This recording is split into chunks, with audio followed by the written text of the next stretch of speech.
Welcome to the Shakti Hour, a podcast on Ramdas Be Here Now Network, where I speak with women about their personal experience on the spiritual path. My name is Melanie, and today I'm sharing a conversation with the lovely Mirabai Starr. Mirabai and I had a chance to meet at the most recent Ramdas Immersion Retreat at Hanuman Gardens in California. And so before the retreat began, we took some time to talk and discuss her most recent book, Caravan of No Despair, a memoir of loss and transformation, along with several other really beautiful topics. And I love listening to Mirabai's teaching and reading her books because of the poetry and the weaving together of so many different mystical traditions that she does in both of her writing and in her teaching and in her life. I hope very much that you will enjoy this conversation, and please do go to the Shakti Hour page at BeHereNowNetwork.com, where you'll find the Amazon link to purchase Mirabai's books.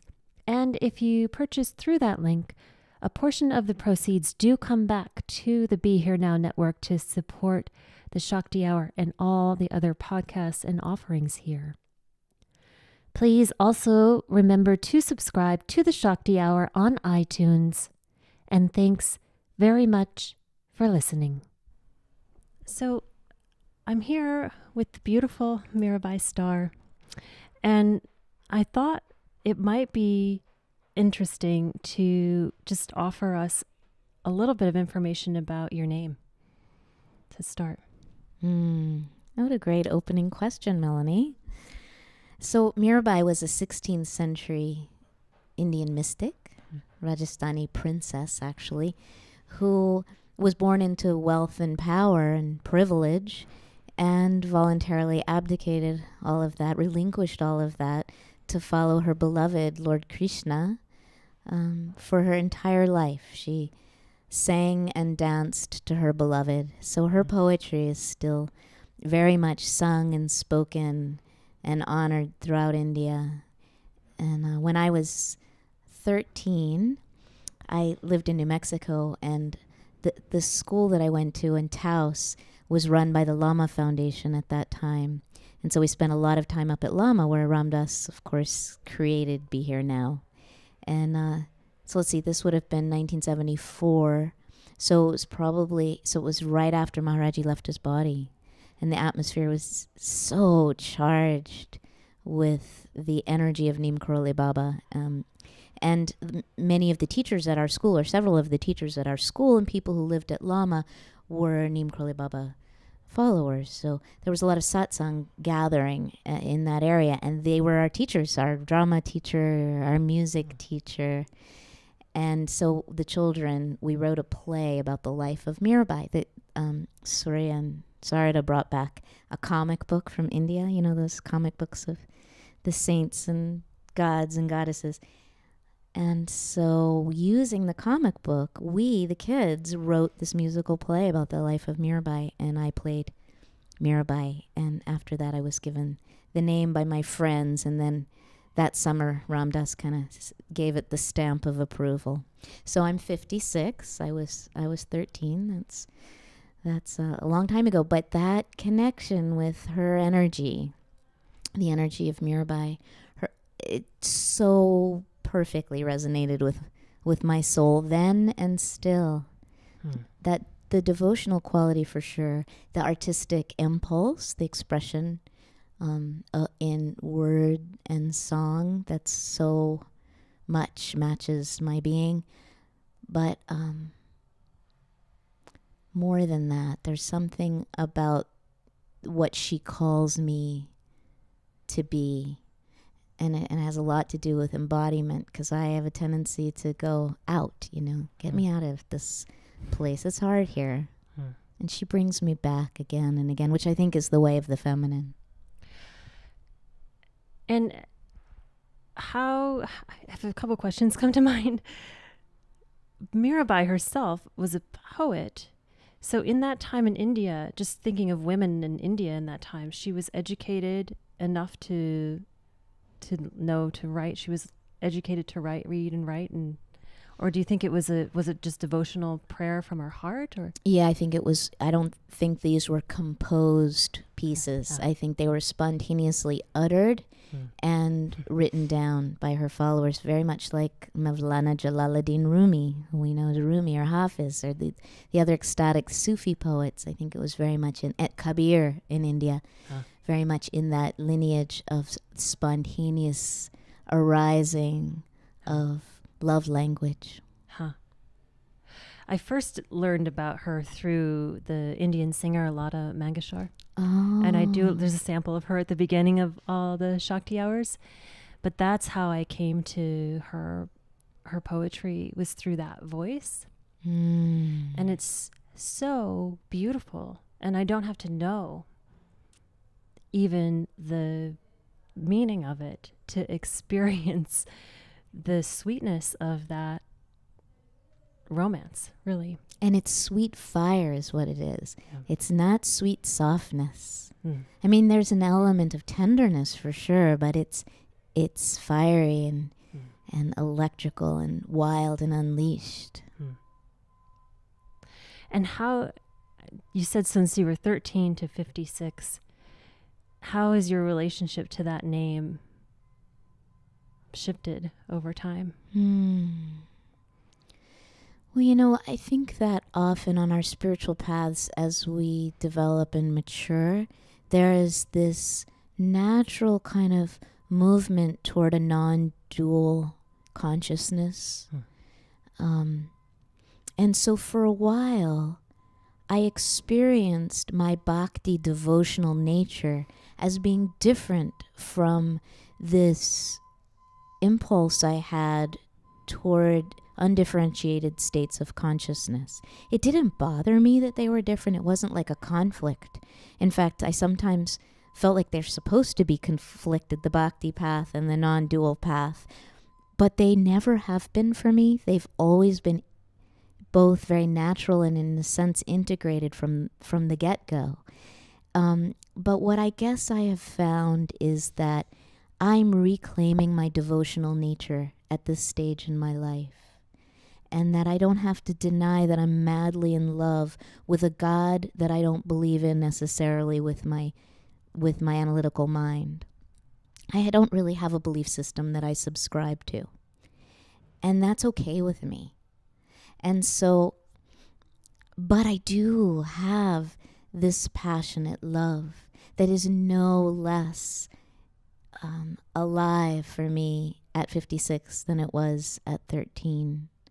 I mean, it's different, but it's also not. It's this timeless kind of ecstatic and also painful longing. And for years I thought that maybe the longing is because I was told by some of my spiritual teachers that longing is somehow an artifact of illusion, that we suffer from the illusion of separation. You're not separate. I mean, I'm small. I'm 5 feet tall and about 103 pounds. So I don't take up a lot of space in this world. And I just, somehow that my physical form seems to invite a certain kind of patronizing, I don't know, it elicits that sometimes in people, especially men. And so I've often been kind of told that this longing thing, the Mirabai longing, is somehow an immature expression of the spiritual life, and that the higher truth is non-dual. Like, Mirabai, you're already there. You already have it. There's nothing to long for. It is you. It is in you. It is you. It's like, blah, blah, blah. I know that. But my heart is on fire. Yeah. And I know that's real. And the longing itself is the connection, as all of the great mystics of all spiritual traditions tell us. And they don't usually tell us that in essay form, by the way. Right. They tell us in poetry and in song. It's the language of the heart. Cannot be denied. You can't convince the heart that longing is somehow a problem. You know, so this was 13 when you got this name, this initiated, and you're saying that this fire was in your heart from them is still there now, and you're reclaiming it.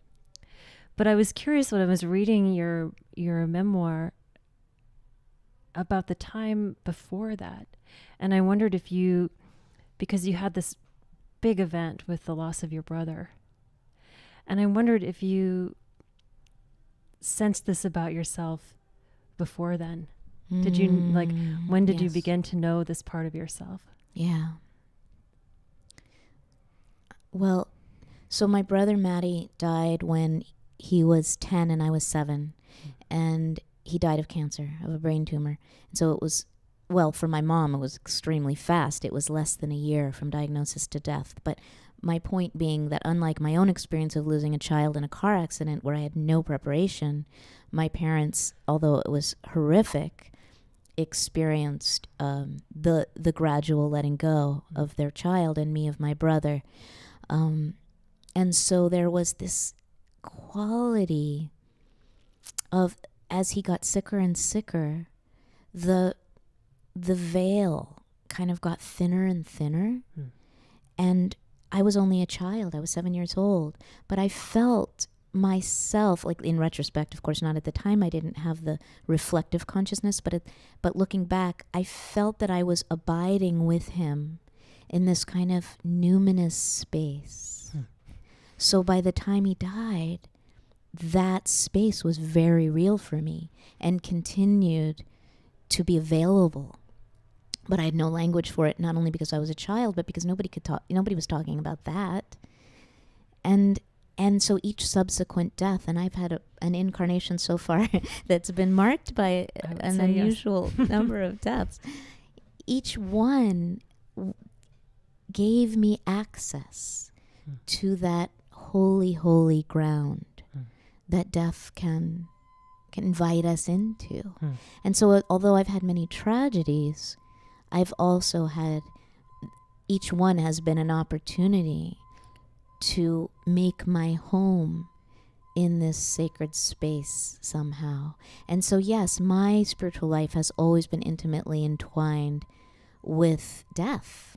And death has been a doorway, a gateway, a passage into that space. And I also, of course, lost so the other part of the Mirabai story is that my first love, Philip, was killed in a gun accident right before the Mirabai play. And so when I played Mirabai as a 13-year-old girl at Lama, I was already in that blasted open space from Philip's death. So they've always been entwined. Yeah. We are at Hanuman Gardens in preparation for the second Ram Dass immersion retreat. And so we're sitting in this beautiful room, and it's the desert, and it's very hot. So we have all the windows open. So any sounds that you're hearing about are sounds of the outside world, but we're going to keep them in just to keep it real. But yeah, I had this experience when I was 5. My grandmother died, and I remember being at the funeral in this very conservative Lutheran farming town church, and someone started singing a hymn, and I started wailing. As a 5-year-old? Yeah. I started wailing, and I was inconsolable, but so I'm relating to that you're not grasping death and life either. You're still in a very playful, imaginative state at that moment in your life. And so that moment of openness to connect directly with the, what did you say? Numinous? Numinous. Yeah. Like that kind of space was there. And and it was no one was expressing any emotion. Oh. And I just remember being hit by the song, by the hymn, and that just breaking out. Oh, I feel like crying just listening to that. And that was, so your connection as a musician, there's also a similar kind of thing that when your heart gets blasted open, Yeah. I mean, that music can become the portal to that sacred space. Of course, we all know about the connection with music. It's why sacred music is so essential to every spiritual tradition. But for you, it was also connected with pain. Yeah. And the beauty of that state. Yes. The intimacy. Yes. Mm.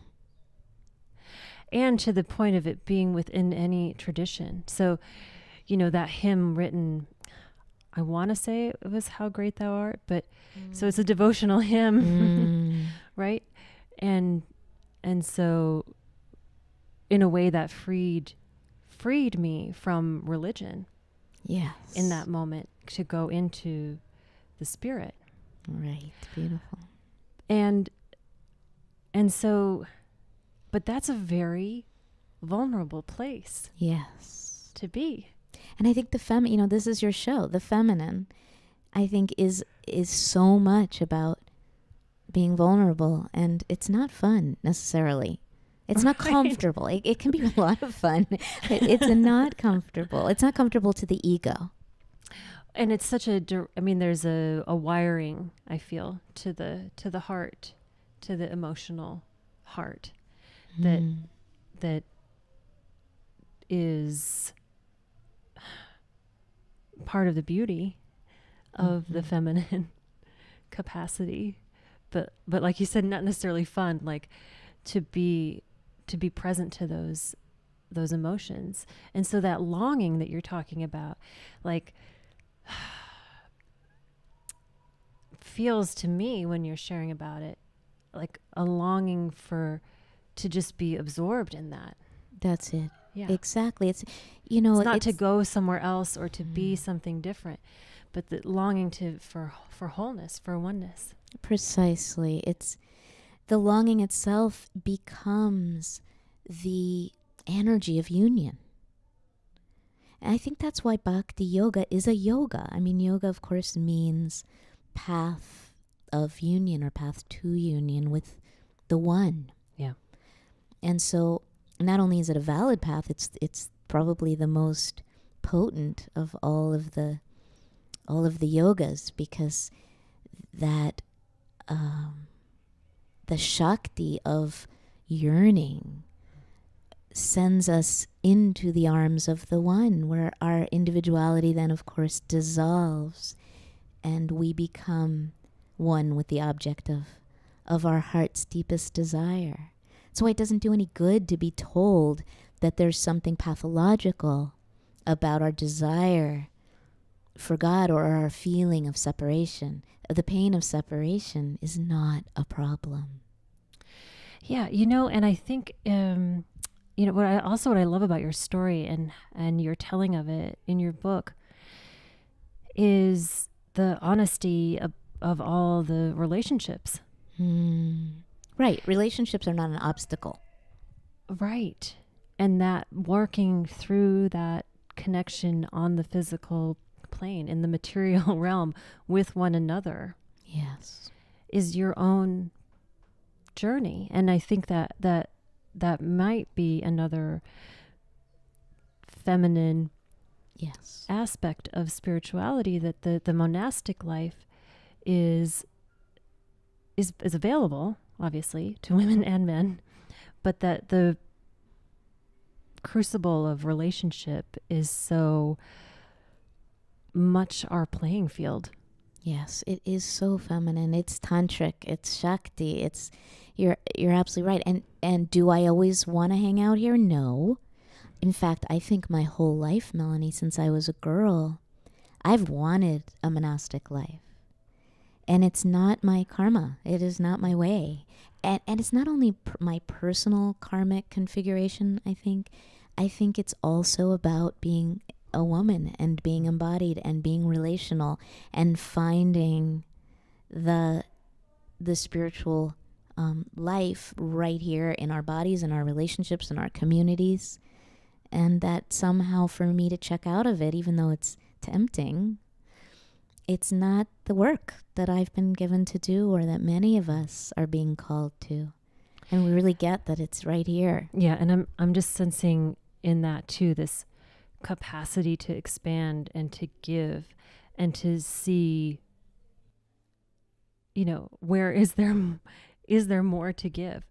With all the losses in your story and just with life itself and the demands that come, there's something inspiring about being backed into a place where you have to continue to give. Backed into it, yeah. So that you're forced to source the eternal. Beautifully said. Yeah. What's that like for you? I mean, how do you keep stepping up? I was fighting the place of true giving, I think. Mm-hmm. I think I had exhausted the learned role of the woman giving. Yeah. Right? The kind of the surface give till you are exhausted, kind of make sure everybody else is taken care of first kind of The thing. martyr, yeah. The martyr mother thing, managing martyr mother thing.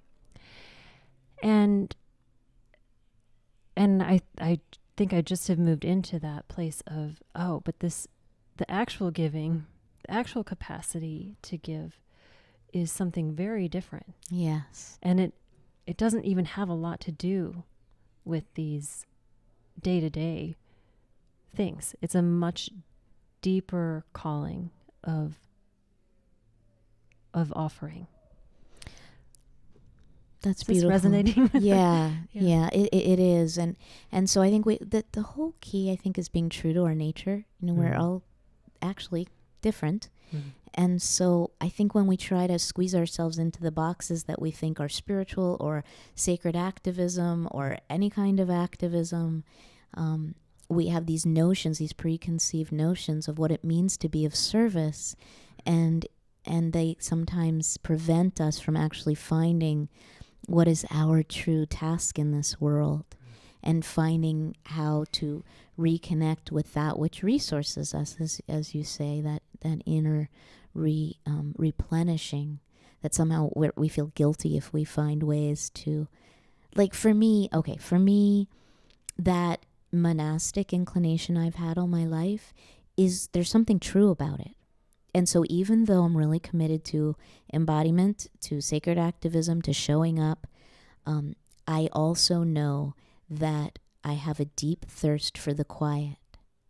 And so I make sure, I can't even help it anymore. My soul demands that there is quiet built into my life. So when I'm home I travel and teach a lot. When I'm home, I don't have the radio on. I'm not even playing, and I love music. I often don't even have music on because I have this deep need for simplicity, silence, and solitude. And that's where I go when I need to refill, which is quite often.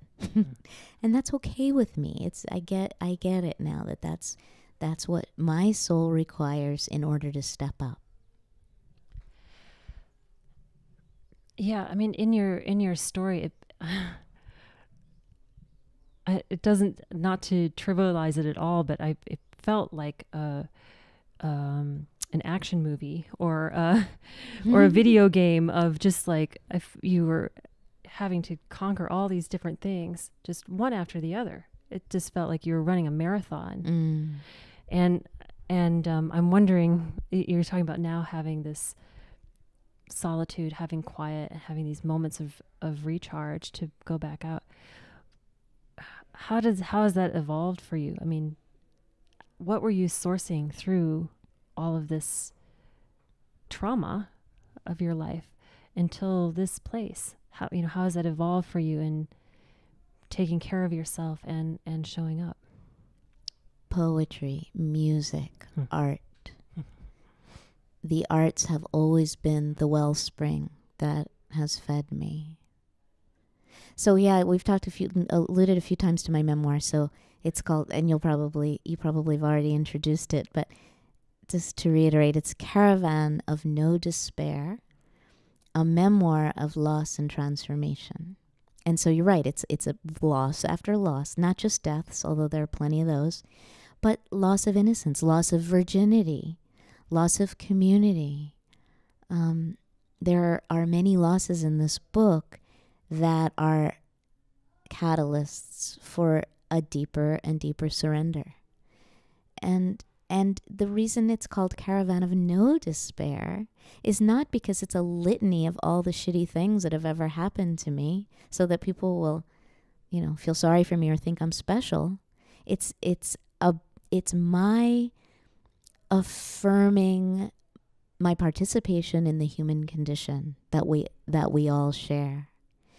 And the title Caravan of No Despair comes from that famous Rumi couplet, "Come, come, whoever you are, wanderer, worshipper, lover of leaving. Ours is not a caravan of despair. Even if you have broken your vows 1,000 times, come, come again, come." This is actually inscribed on Rumi's tomb in Konya, in Turkey. It's, we all belong. We all belong. And we've all broken our vows 1,000 times. And yet, ours is not a caravan of despair. We are in this together. We are on this journey together. And it's a journey that is infused with poetry, with beauty, with yearning, and also with belonging. That's lovely. But I, still am struck by your individual strength in the midst of this story. And not everyone in the story, not all the characters rise to the occasion. Right. Right? Yeah. So it's interesting to me how held in that light your story seems to be through through all the twists and turns and ups and downs. And I'm curious if it felt that way to you, like if there was a knowing in you that you were held through all of that. Or when did that become a knowing for you, or has it? Well, I've had a lot of good teachers and been exposed to a lot of teachings. As I mentioned, I was 14 when I got the name Mirabai, but I was 13 when I really started on this spiritual path by virtue of just being plunged into it at Lama Foundation. But I was exposed to a lot of great Dharma. And I had that to rest in, even though I didn't know it consciously. Even as recently as the death of my daughter Jenny 15 years ago, when I'd been on a spiritual path for quite a long time, I was 40 at that point, I didn't consciously recognize that I was drawing on all of the teachings. But of course I was resting in them because they were there and they were available to me. But Melanie, the main one, was not knowingness. The holiness of not knowing, of the mystery. And I knew just enough to know that I knew nothing, and that my only task was to let myself down into the arms of the mystery. And I think that has been my single greatest source of healing and transformation. And that's just so brave to me. I mean, that just feels that you were born with this bravery to allow yourself down on that, what's it called? Not a bungee, but the belay, I want to say. Right. When you rappel, yes, the belay line or something. Yeah. Yeah. And it strikes me, in more and more of these conversations that I'm blessed to get to have with beautiful women, it really is.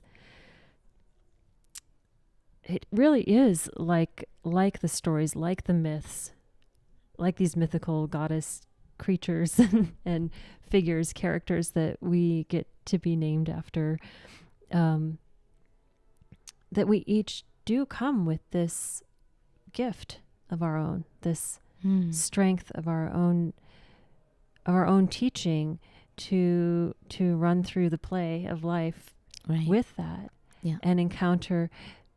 Because I could, for for me to live your life, if this character Yeah. were put in that situation, my response would likely be very different. And not lesser, not a problem. Right. Not a problem, but a different story. Yeah. And so living this present to each of our stories and sharing them is so valuable for everyone. Yeah. Well, and I will say, as a grief counselor, I've never sat with a bereaved person who I didn't experience as being incredibly brave and beautiful and willing to show up for the transformational experience. Because it's like, where else are you going to go? And I know many of you listening right now have experienced great losses, and you know this holy space. And it's like, we're not supposed to talk about it because it's supposed to be only sad. And yet it's the holiest. And also, it is the most sacred space we've ever known. Yeah, I just think it's wonderful that you include transformation in the title with loss. And I would love for you to just share a tiny bit about what that word means to you and what that process is like to you, because people talk about transformation and it's different than just change. Right. So what would you say is a transformation? And it doesn't necessarily require volition. In fact, often our will is an obstacle to transformation. Yeah, say more about that.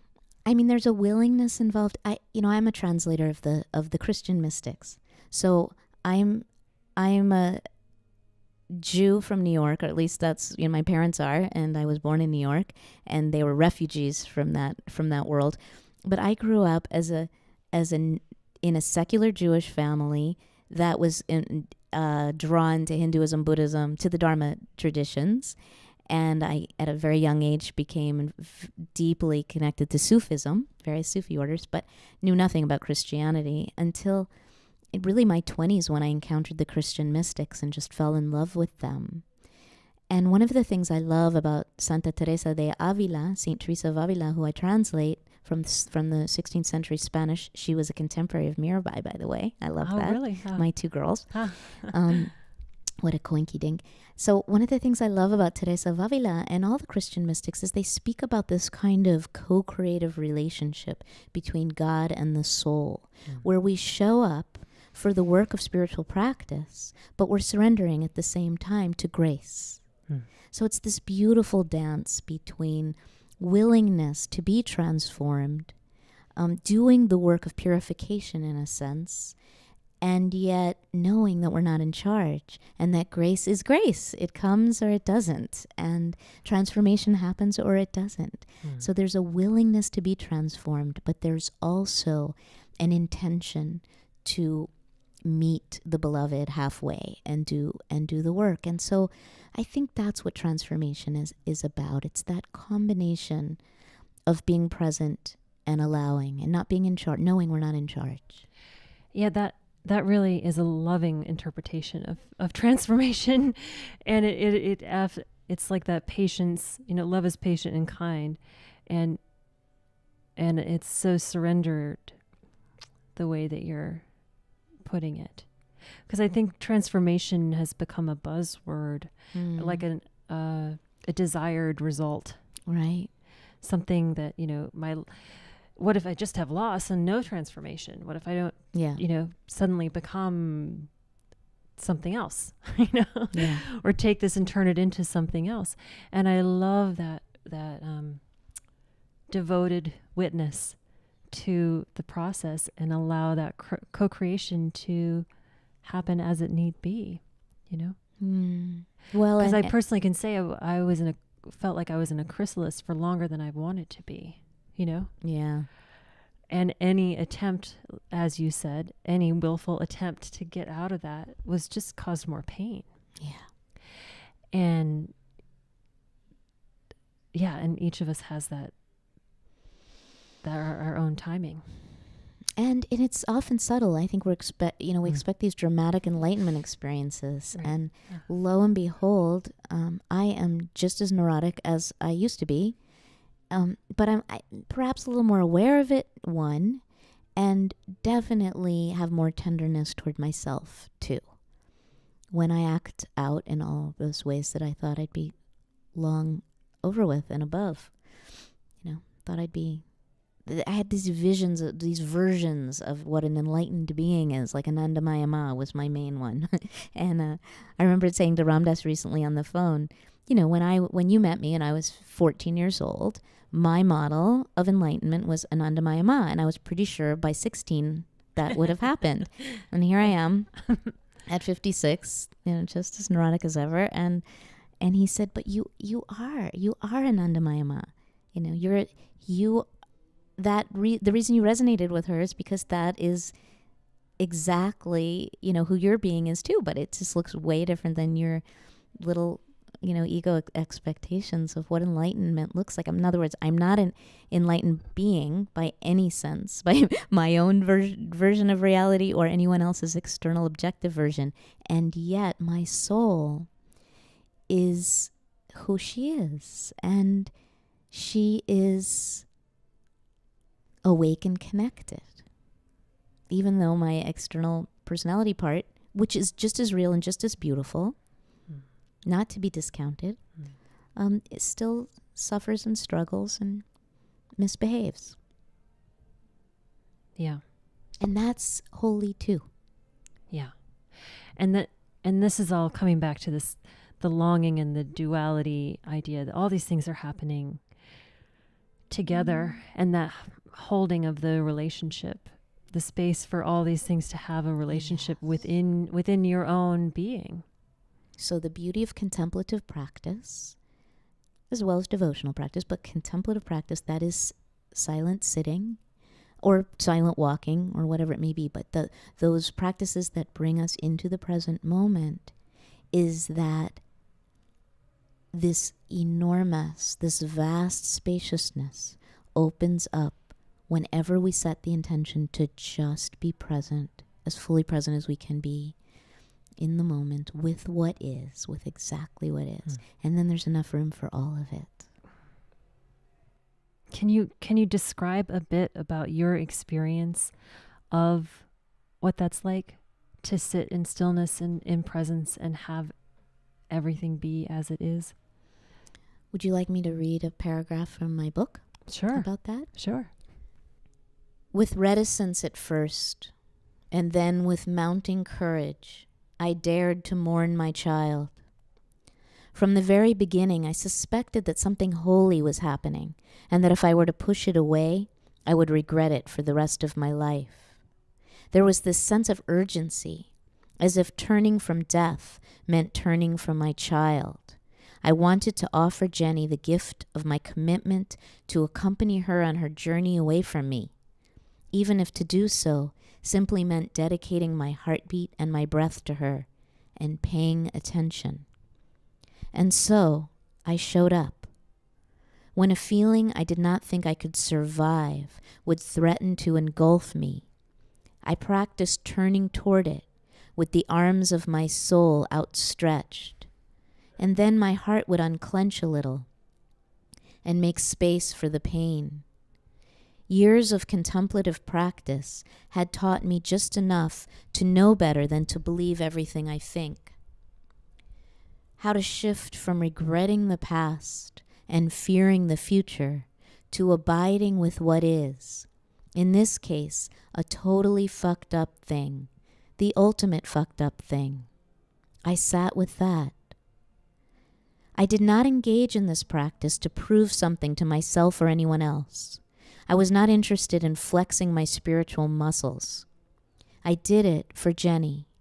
My willingness to stay present through this process was an act of devotion.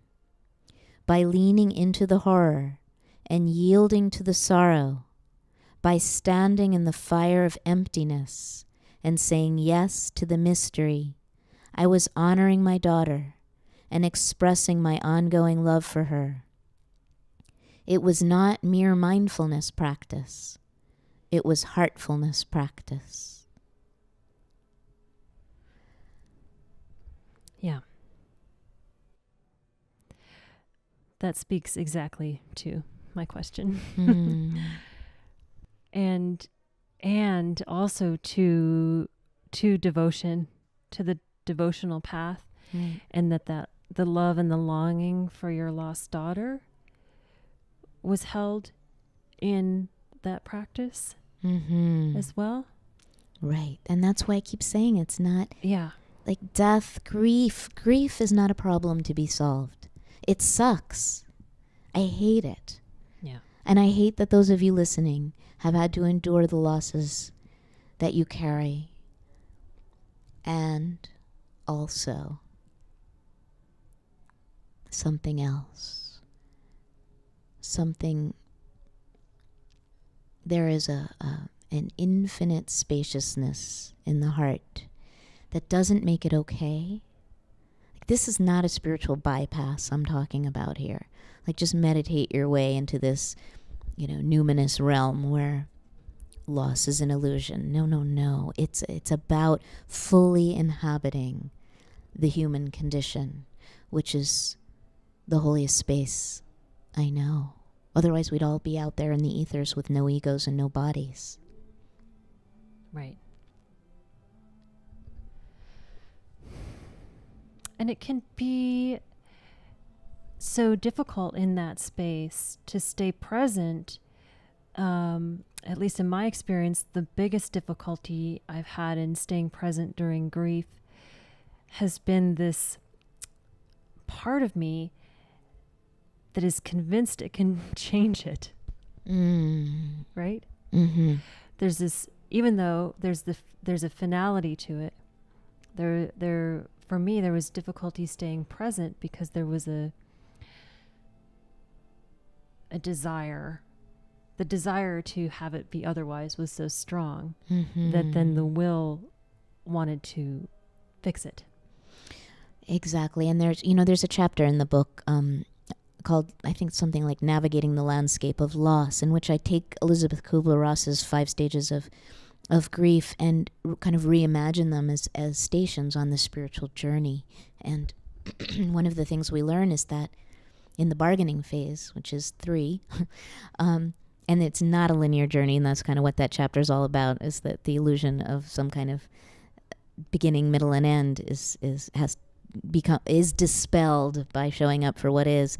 But bargaining is that part of the grief journey where the brain, which is designed to solve problems, is trying to solve the problem of death. Right. And so we get in this monkey mind loop where we can't stop going over and over and over, trying to make the outcome different than it is. And it's not an accident that the station of grief following bargaining is called depression. Unfortunately named. It's not depression. It's the dark night of the soul. It's that place of dropping down into the emptiness and surrendering. It's the place where we finally allow ourselves to feel sorrow, and there's nowhere else to go.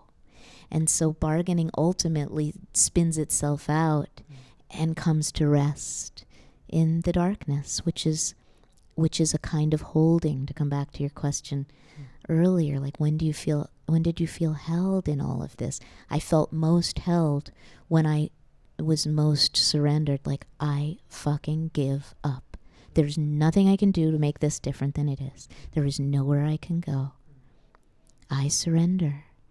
And that's when I found myself held. And it wasn't like, oh, wow, there are arms holding me. It was very subtle.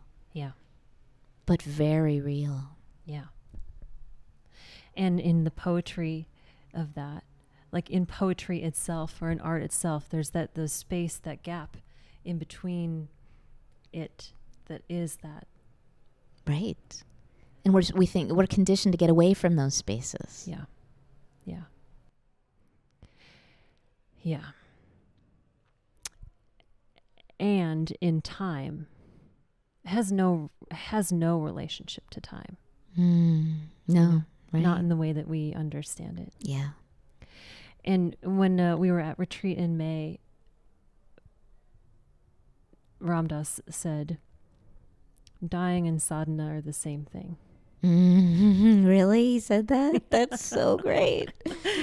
And it was, Duncan had asked a question about how do I get over my fear of death completely? So there was a lot of talking about, and Ram Dass gave a beautiful explanation of the afterlife. But then he kind of wrapped it up with that.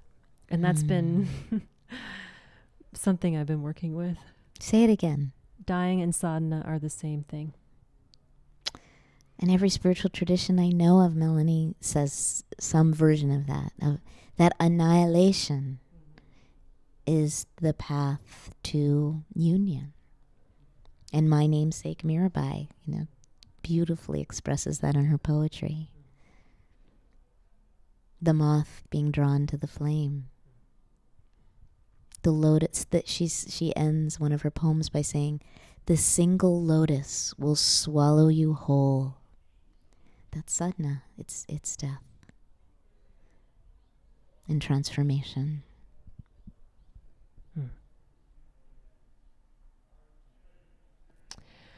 Wow.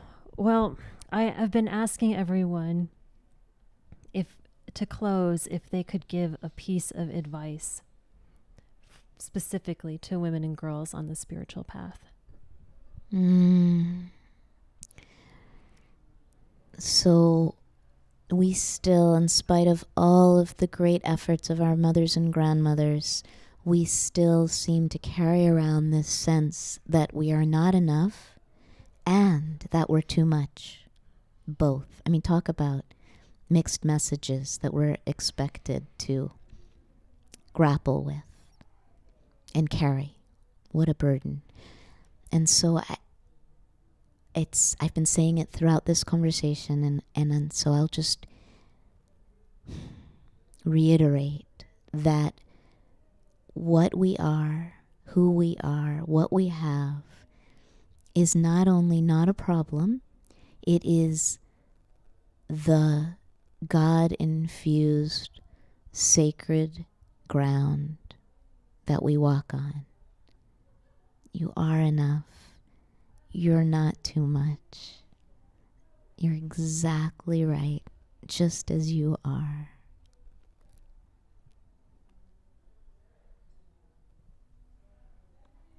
Great. And that is that surrendered place of being present to all that is. Exactly. Well, if this is any indication of the next few days, I think everybody's in for a treat. Thank you, Melanie. Here at Hanuman Gardens. And please remember to go to the Shakti Hour page at BeHereNowNetwork.com, where you'll find the Amazon link to purchase Mirabai's books. And stay tuned. I know she's working on a new book right now, so stay tuned for that sometime next year. A book about the way of the feminine. Hello. Wild Mercy. I think it's going to be called Wild Mercy. Oh, I love that. Thank you. So thanks so much, Mirabai. Thank you, Melanie. You're so much fun to talk to. Thank you.